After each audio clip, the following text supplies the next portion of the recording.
ஆ, எழுந்துட்டீங்களா? நீ தானே என்ன எழுப்புன? நானா? எப்போ? எனக்கு எப்படி தெரியும்? நீயே சொல்லு. உடம்புல ஒட்டு துணி இல்லாம என் முன்னாடி நடந்து போனது. ஆ? நான் என்ன செஞ்சு? ஏதோ கனவு கண்டிருக்கீங்கன்னு நினைக்கிறேன். நீ ரொம்ப அழகா இருக்க. தேங்க்ஸ். இந்த பால்கனியை பார்த்துருக்கீங்களா? ரொம்ப அழகா இருக்கும். இந்த ஜன்னலும் தான். இங்க உட்காந்து புக்கு படிக்க பிடிக்கும். எனக்கு ஒரு முத்தம் கூட. அதெல்லாம் கூடாது. நான் தான் சொன்னல. முடியாதா? ஏ, அன்னைக்கு இதை விட ஜாஸ்தியா இல்லை பண்ணும். அது வேற. அன்னைக்கு என்னை பொறுத்த வரைக்கும் இன்னைக்கு அன்னைக்கு எல்லாமே ஒண்ணுதான். எனக்கு நீ வேணும். வேண்டாம் குட்டு, இது சரியில்லை. இல்ல, வேணும் விடுங்க ப்ளீஸ். விஷயா, என்ன பிரச்சனை? என்ன காலையில பண்றது பிடிக்காதா? ஏய், காம் டவுன். ஐ சே. நான் சொல்றது கேளு. பொண்ணுகிட்ட இப்படி நடக்கிறது ரொம்ப தப்பு. ஏன் இந்த மாதிரி பண்ற? வா, தள்ளி போங்க. இதுக்காக வருத்தப்படுவீங்க. இல்ல விஷயா, நீ எனக்கு வேணும். என்கிட்ட அடி வாங்காம போயிடுங்க. என்னையா கை நீட்டி அடிச்ச? வெக்கம் கட்ட வேசி நீ.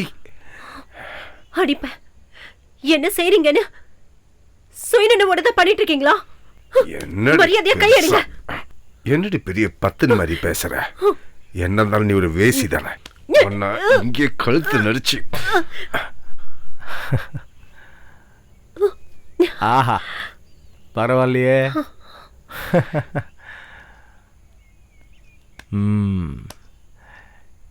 இப்போ நீ உண்மையிலேயே யாருன்னு புரிஞ்சுக்கிட்டியா?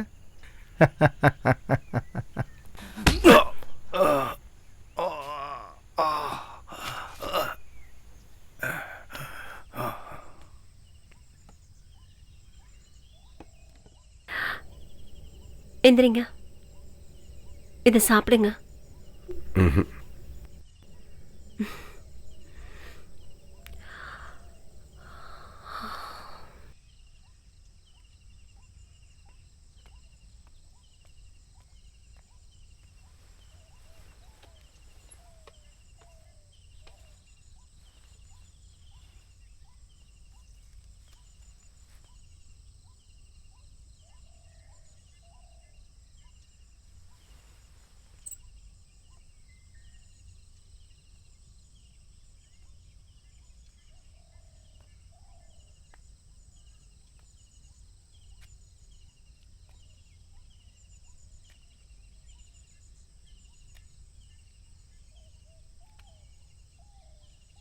அம்மா,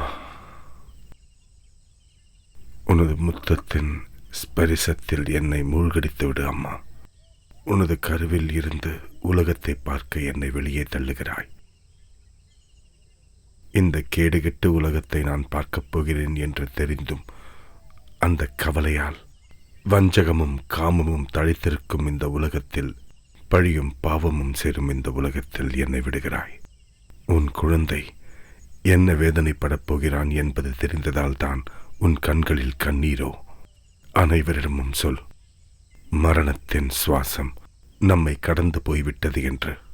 அனைவரிடமும் சொல், நாளை வந்து என்னை பார்க்கலாம் என்று சொல். நாளை என்னை தூக்கி, என்னை கொஞ்சி, என் கன்னத்தில் முத்தமிட்டு அவர்களுக்கு தேவை என்றால் என்னை விடுவித்து விடு அம்மா.